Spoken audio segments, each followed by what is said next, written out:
Ustoz? Iye, Ahmadjon, sanmisan? Assalomu alaykum. Po'latib, sanmisan bola? Aman ustoz.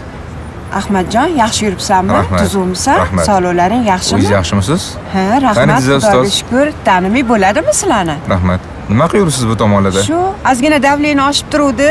Shunga dori-darmonga keluvdim. Tuzukmisiz? Mazam yo'q edi. Hozir yaxshiman. O'zing nima qilib yuribsan, bola? Xizmat shu yerda ustoz. Ha, shu yerda ishlaysanmi? Shu yerda Ish ishlayman. joying shu yerdami? Ha, shu yerda xizmat. Ustoz, yuring ancha yildan beri endi ko'rdim sizni. Yo'q, yuring, noqulay bunaqa bo'ladi, qilmang. bolam. Bir piyola choy ichib keyin ketasiz. Keling ustoz, o'tiring marhamat. Ilohim, men tinchlik, xotirjamlik bo'lsin. Ishlaring rivojini bersin. Amin. Allohu akbar. Ustoz, nima ichasiz? Choy bo'lsa mayli, bolam. Ko'k choy ichasizmi? Mayli, choy bo'lsa bo'ldi. Nilufar, choy bering ustozimga iltimos. Ahmadjon, bu yerda kim bo'lib ishlaysan o'zi, bolam? Buni tarixi uzun ustoz. Bizaniki ota kasb. Agar esingizda bo'lsa, maktabda ham doim mehnat darsidan 5 olardim. O'sha qiziqishlarim sabab shekilli 6 yil bo'ldi mana, 6 yil oldin. Kichkinagina sex tashkil qilib, shu yerda zinalarga ushlagishlar qilamiz. Har xil mebel chiqaramiz. Hozir qo'limda 250 odam ishlayapti. Xullas, shu yerda rahbariman ustoz. Mani bolalarim shunaqa katta rahbar bo'lib ketishgan bo'lsa, qilgan mehnatlarim zoyi ketmabdi, Ahmadjon. Rahmat, ustoz. Xursandman men. Bunaqa lavozimlarda ishlaydigan, hayotda omadi chopgan sinfdoshlarimiz rosa ham ko'p. Agar bilsangiz, botir bo'lardi. Sizdan oldi qatorda o'tirardi. O'sha o'rtog'imiz Markaziy bank raisining birinchi o'rinbosari bo'lgan. Biz ko'rishib turamiz. 5 ta 6 ta sinfdoshlarimiz. Juda yaxshi-da. Ko'rishib turamiz ustoz. Sizni eslaymiz. Rahmat. Maktab paytlarini eslaymiz. Rahmat. Faqat bir voqea bor. Doim eslaganimizda xafa bo'laman ustoz.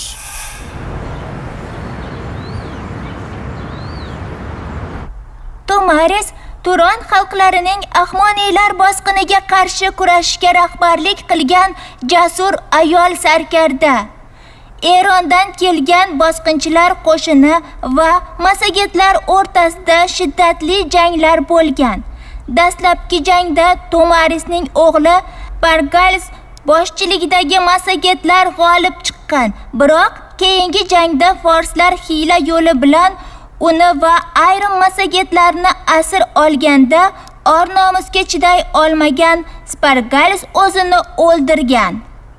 Tomaris o'g'lining halokatidan esankirab qolmay, o'z xalqining manfaatini o'ylab, Kir ikkinchidan masagetlar yurtidan chiqib ketishini so'raydi. Ha, Akbar. Forslar shoqirran javobini bergach, to'xtaymiz.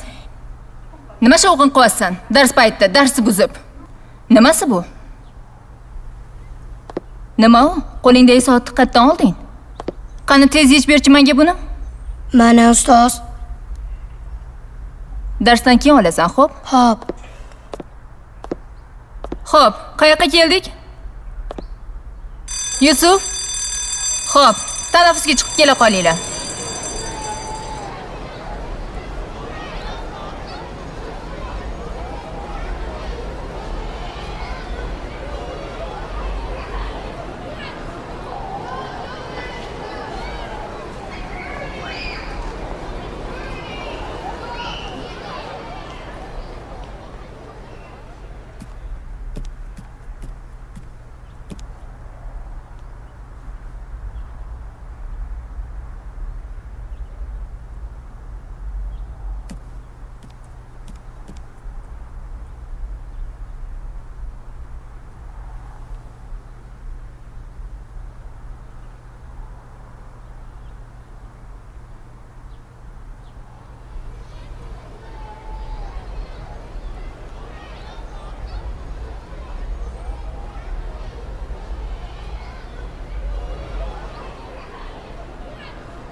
Xo'p. Darsimizni boshlaymiz. Qani? Kitob daftarlarni olamiz. Hozir mavzuni yozamiz. Soat qani? Akbar, soatni oldingmi? Yo'q, olmadim ustoz. Sen olmagan bo'lsang kim oladi? Tushunmadim. Turgan soat qani? Nimaga u yo'q bo'lib qoladi? Qani hamma tursinchi? Tekshiramiz hozir. Qo'llarimizni oldiga cho'zamiz. Hamma ko'zni yumsin. Hammamiz ko'zimizni yumamiz.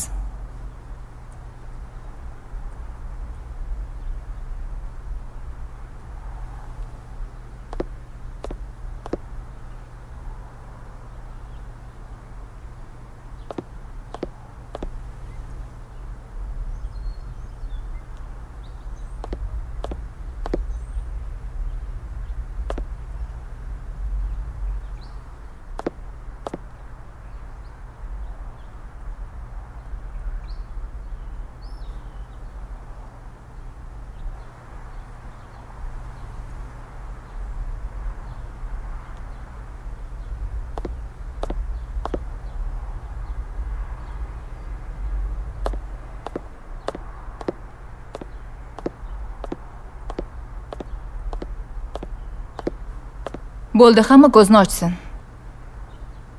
Qo'limizni tushiramiz.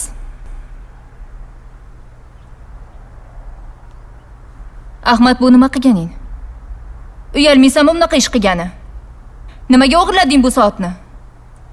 Sinfdoshining soatini ham o'g'irlaysanmi? Uyat. Endi seni hamma bola o'g'ri deb aytadi, bilasanmi shuni sen?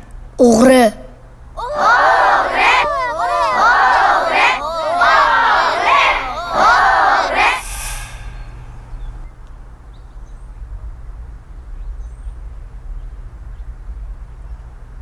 Akbar, ikkinchi bu qimmatbaho soatni olib kelmagin, xo'pmi? Qani hammamiz o'tiramiz, darsimizni davom ettiramiz. Kitoblarimizni ochamiz. Ustoz, o'sha kundan beri vijdonim qiynaladi.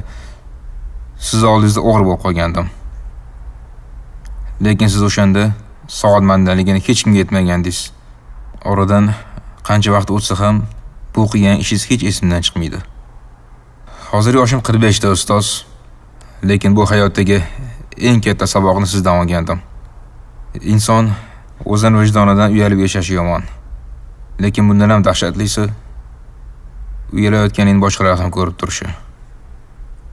Ustoz, siz boshqalarning oldida uyalib yashash azobini menga ravo ko'rmadingiz. Bu voqeani hech qachon esimdan chiqarmadim. Bundan keyin ham chiqarmayman. U voqeani o'sha zahoti esimdan chiqarib yuborganman, Ahmadjon. Hozir sen aytganingdan keyin esimga tushdi. Sizlarga ko'zinglarni yuminglar deganimda, o'zim ham ko'zimni yummagan edim. O'sha yoshda har bitta bola bu xatoni qilishi mumkin edi. O'sha xatoni qilgan o'quvchimga nisbatan qalbimda nafrat uyg'onishini xohlamagan edim. O'shaning uchun ko'zlarimni yummagan edim. O'sha sanmiding? Bilmasdim.